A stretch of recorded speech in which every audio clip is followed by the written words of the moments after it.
everyone, today we are watching my dad erase my whole family. Let's do this.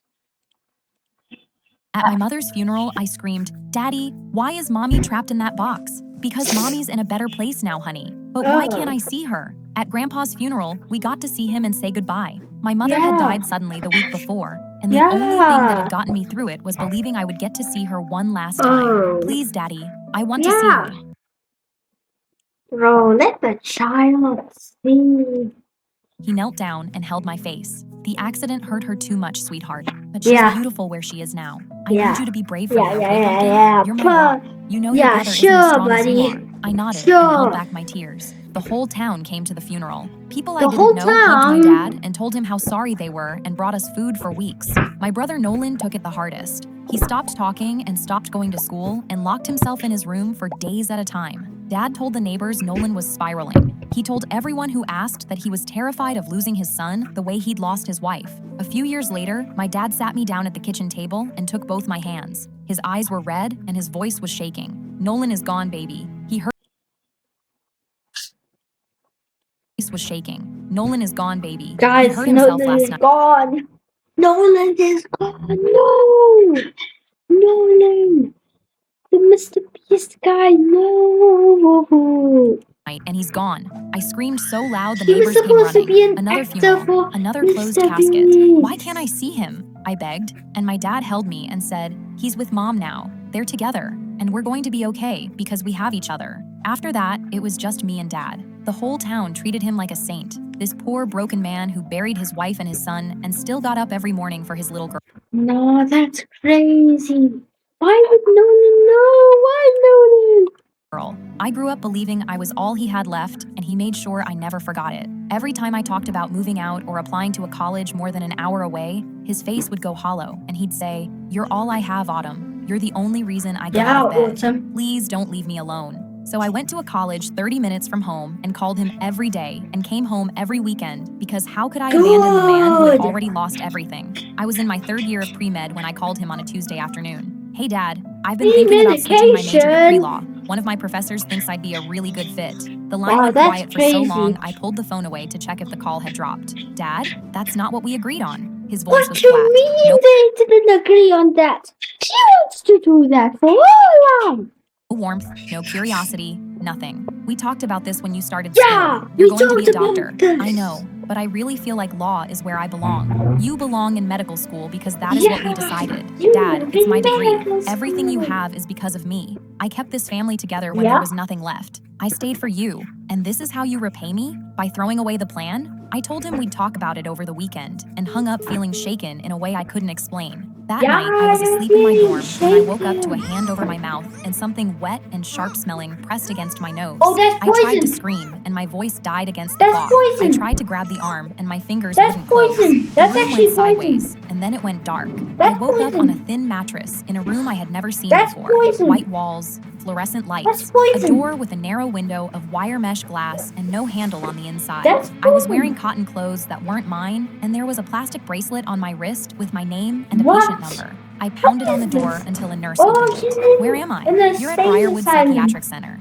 You were brought in Yeah. last night after you had an episode at the campus library." I didn't have an episode. I was in my dorm. Somebody broke into my room and put something over my face, and I woke up here. She gave me a look like I'd just confirmed something she already suspected. What? "Okay, Autumn, we're going to get you in to see the doctor." She walked me down a hallway with locked doors on both sides. As I passed the common room, a woman sitting alone at a table looked up and watched me go by. She had dark circles under her eyes and this flat, medicated stare that I didn't understand yet. She didn't say anything. She just watched me like she recognized something in my face. The psychiatrist was Dr. Rains. Wire glasses, calm voice, thick folder with my name already on it. I told him someone drugged me. He said my school reported an episode. I told him that was a lie. He said the paranoia I was displaying was consistent with my documented history of self-harm. I told him I had no history of self-harm. He folded his hands and said, "So you believe your father had you kidnapped and committed because of a disagreement about your college major?" When he said it like that, it sounded insane. It's the father. It's the father, everyone. It's the father. He started me on medication that turned my brain to wet concrete within an hour. Everything I did after that became evidence against me. Telling the truth was persecutory delusions. Getting upset was emotional dysregulation. Staying calm was manipulative behavior. I wrote a letter to the patient advocate. Reviewed, no concerns. Gave a note to a janitor. Handed straight to a nurse. Tried to talk to a visitor. Orderly pulled me away. Every door locked from the other side. One night, I counted the nurse's steps during rounds. 60 to the end, 60 back. 90 seconds. I slipped out, tried every door in the hallway. All locked. Flashlight caught me. Checks increased to every 30 minutes. I played the model patient for 3 days. Told Dr. Rains the medication was helping. Asked for one phone call, denied. I tried walking out through the cafeteria during a food delivery. Kitchen worker read my bracelet. They moved my bed next to the nurse's station. Then Dr. Rains called me into his office with 2 nurses flanking him. Based on your continued escape attempts, I'm recommending transfer to our long-term care ward. How long is long-term? That depends entirely on your progress. The way he said it made clear that progress meant giving up. That afternoon, he brought me to group therapy and made me sit in a circle with 6 other patients while he asked me to share my story. I told the truth. Yeah, I share said your story, Autumn. I'd been drugged in my dorm and brought here against my will. Dr. Rains nodded patiently and said, "And does anyone else in the group hear a pattern in what Autumn is describing?" No. A woman across from me raised her hand. Constructed narrative, externalized blame. She said it like she was reading from a textbook because What's that mean? Oh my she God. was. He'd trained them to diagnose each other. The whole room was looking at me like I was the crazy one, and Dr. Rains sat there with his clipboard and a They're the small, crazy satisfied ones. smile. "Very good," he said. Very "That's exactly the kind of good. insight we're working toward here." After group, he pulled me aside. "I want you to understand something, Autumn. Every day you resist treatment is a day you stay Yeah, here. Autumn, I'm not your you enemy. must stay I'm here trying to help you. forever. Your father is trying to help you. The sooner you accept that, the sooner you can go home. I want to call my father. I don't think that's wise right now. If he's Yeah, trying to help don't- me, then why can't I don't talk call to him? him. Because you just spent 30 minutes in group telling 6 patients that he kidnapped you. That's not the behavior of someone ready for What outside do you contact. mean? Everything was a trap. If I said I wanted to leave it, proved I was unstable. If I said I was fine, it proved I was in denial. If I accused my father, it proved I was paranoid. If I stopped accusing him, it proved the medication was working. There was no combination of stop words in the accusing English him, language Will. that would open No. a single door in this building. Person. The next morning, I looked out the common room window and saw my father's car about in to the parking say lot. no, My bro, heart but slammed. I pressed it's a my face go. against the glass and saw him walking out of the building with Dr. Rains beside him. They were Explain. laughing. Not like a worried parent and a doctor, like old friends. My dad clapped Rains on the shoulder and got in his car and drove away. He'd been 30 feet from me and hadn't asked to see me. During breakfast the next morning, a patient named Miles knocked his tray off the table during a panic attack. 2 orderlies pinned him face down while a nurse injected something into his arm. His body went limp, and they dragged him down the hallway. He didn't come back for 3 days. anesthesia. When he did, the lights were off behind his eyes. A woman named Erin was supposed to be discharged that week. Paperwork filed and approved. On the morning she was supposed to leave, a nurse told her the paperwork had been lost. What? Erin sat on the floor of her room and cried until they sedated her. A new nurse started. Kind face. I told her everything. She walked straight to Dr. Rains. That night, screaming 3 rooms down. 10 minutes. Nobody came. I found scratches in the wall behind my bed carved into the paint with a fingernail. They won't won't let me leave. I found a payphone in the basement during a fire drill. The next day, I snuck down and lifted the receiver. Dead. The cord was connected, but the line had been cut, Oh, not no. broken. Cut clean. Someone had made sure that phone would never work while making it look like it simply couldn't. Every system in this building was designed to look functional while being completely rigged. no, The that's patient advocate crazy. reviewed complaints, but always found nothing. The payphone existed, but didn't work. The discharge paperwork got filed, but got lost. The doctors listened, but had already decided. It was a machine built to process people into silence, and it was very, very good at its job. The woman from my first day sat down next to me the next afternoon. "You've been here long enough to see it now," she said. Her name was Georgia. Her ex-husband committed her during a custody battle. She'd been here longer than anyone. "I have a daughter," she told me. "Her name is Lily. She was 4 when I came here. She'd be 11 now. Her dad tells her I'm sick, that I chose to leave. She probably doesn't even remember what I look like. We're going to get out," I said. "You'll see her again." Lily? I stopped saying that a long time ago, but I'll This help is you probably get out. her And mother, that's but almost she as doesn't good. She remember told me her about the name. patients who'd been here for years. Delia by the window, committed by her son after she tried to sell the family house. 10 That's years. crazy. A man on the second floor committed by his business partner during a lawsuit. 7 years. A woman on the 3rd floor What? committed by her own sister over an What? inheritance. None of them are sick, That's Georgia crazy. said. They're just in someone's way. Georgia taught me the real rules. Which nurses cared and which were clocking in. Where the cameras didn't point. What time the shifts changed. She taught me to palm my medication and spit it out in the bathroom. The fog took days to lift, but when it did, I could finally think again. The first clear morning What? felt like That's surfacing from deep crazy. water. Colors were brighter. Wow, Words that came person back. is I sat in the probably common the room, and murderer. for the first But she time in just doesn't weeks, I remember could the hold a thought name. from beginning to end.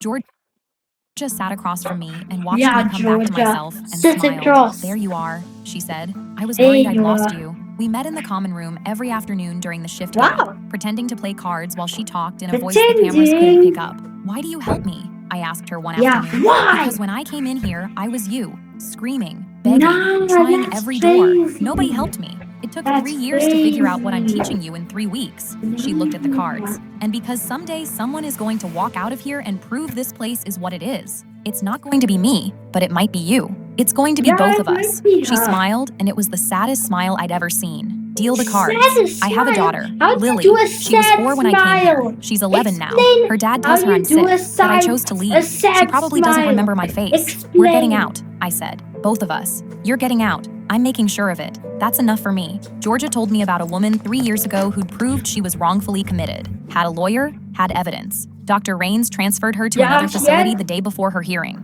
Nobody found her for 6 months. One afternoon, I Yeah, saw they- Dr. Rains walking a man in a suit to the Yeah, parking they- lot. They were they did laughing. The something man to got into an expensive car. Georgia said, family they did lawyer, something comes to- twice a month, getting people put away. Rains does the evaluation, lawyer does the paperwork, family pays both. You're not a patient, you're a product. Then one night, a nurse found my evening pill in the bathroom trash. Oh. They brought me to Dr. Rains at 11 at night. He doubled my dosage without saying a word. The new pills hit so hard I couldn't stand. Georgia found me on the common room floor the next morning and held my hand while the room spun. They know you're palming, she said. We have to move now. That night, she shook me She's awake. dead. Window, quick. Below us, 2 Window, orderlies were loading a sedated woman into an unmarked white van. Third one this Window. month, Georgia whispered. Once they Third move you out of one state, nobody can this find you. month? Your lawyer, your Nah. family, nobody. You disappear. Is that what the doubled medication is for? They're getting you ready for transport. We have Oh, days, no. not weeks. She'd been memorizing the building for 7 years. That night, she drew a 7 map on a years is napkin from crazy. memory. Every camera, every shift change, every blind spot down to the minute. Friday is guardianship day, I said. If I'm still here when that paperwork goes through, I'm done. Then we go Thursday. That's 2 days. That's Yeah, all we Thursday. need. 2 days later, I overheard Dr. Rains on the phone through his cracked office door. She's stabilizing. I'll have the competency evaluation filed by Friday, and you can proceed with the No. guardianship. He was filing paperwork to take legal control of my entire life. I told That's Georgia, crazy. and she got me onto the common room computer during the shift gap. I searched my name, guardianship petition, filed the day I was admitted. I searched Dr. Rains, fraternity photo, him and my father in matching blazers, Nah. arms around each other. They probably College work in roommates. the same The man job. deciding if I was crazy was my father's fraternity brother. I searched my father's name with guardianship. Georgia said men like him don't start this big. 2 more petitions. Nolan, What? my mother, no death certificates for either of them anywhere in the system. They were alive, locked in facilities in different counties while my father stood at their funerals and cried. Georgia Just read it over my go. shoulder. Print everything, she said, and then we get you out. Georgia Okay, knew then every that's- blind spot in that's Briarwood. not Fire exit, a east Hummer. hallway. That's Alarm's not been a broken Hummer. for months. I clear station B, you run. Come with me. 1 missing patient triggers a search. 2 triggers a lockdown. I'm not leaving you here.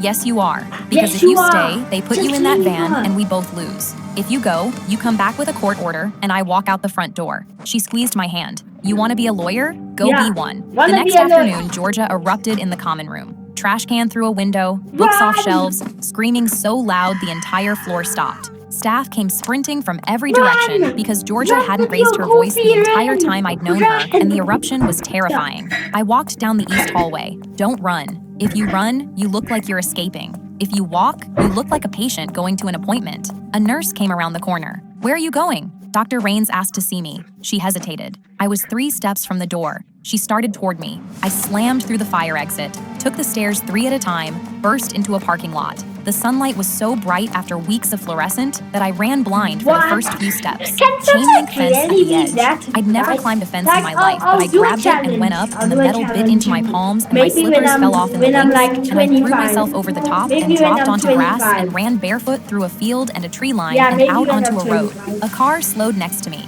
Driver staring at a barefoot woman in scrubs with bloody hands sprinting down a county road. He sped Bloody away. hands, I kept running until I explain. found a gas station and walked in shaking so hard I could barely speak.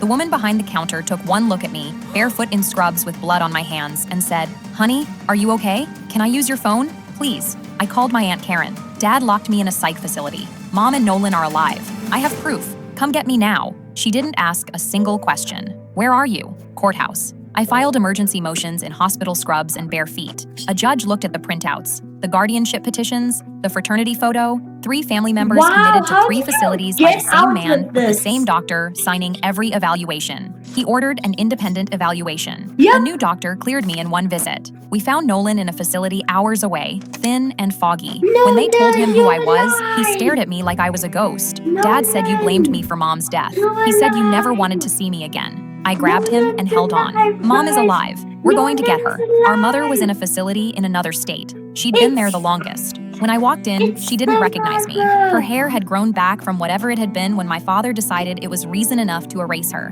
Mom, it's Autumn. She grabbed my hand so hard I thought she'd break. It was reason enough to erase her. Mom, it's Autumn. She grabbed. Sorry, guys. Her hair had grown back from whatever it had been when my father decided it was reason enough to erase her. Mom, it's Autumn.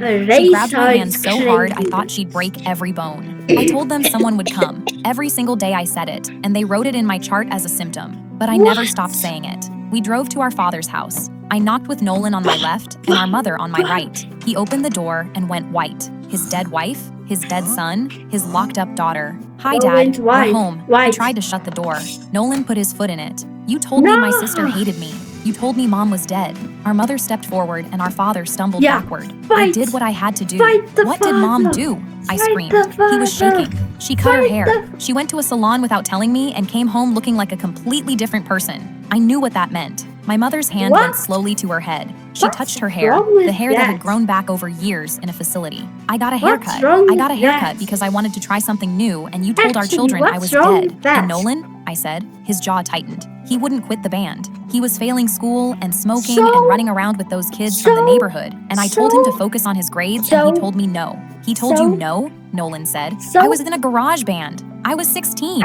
And me? I said. I wanted to be a lawyer instead of a doctor. That's it. His face twisted. None of you ever listened. I had a plan for this family, and every one of you fought me. All I ever wanted was for us to be perfect. So you erased us, I screamed. Mom wanted a new haircut. Erased. Nolan said no to quitting his band. Erased. I changed my major. Erased. Anyone who doesn't follow your plan gets a closed casket and a eulogy while you stand there and cry and accept casseroles from the neighbors. My father's back hit the wall. You don't understand what it's like watching your family fall apart. That's what families do, Nolan shouted. People grow up. People leave. That's not falling apart. That's them being alive. And you couldn't handle it, so you killed us. You killed all 3 of us, and we weren't even dead. You gave us funerals. You let people bring you food. You let the whole town feel sorry for you while we were locked in rooms screaming for someone to come find us. Police sirens. His face changed. The performance fell away, and underneath was nothing. They cuffed him in his living room. Dr. Raines was arrested the same week.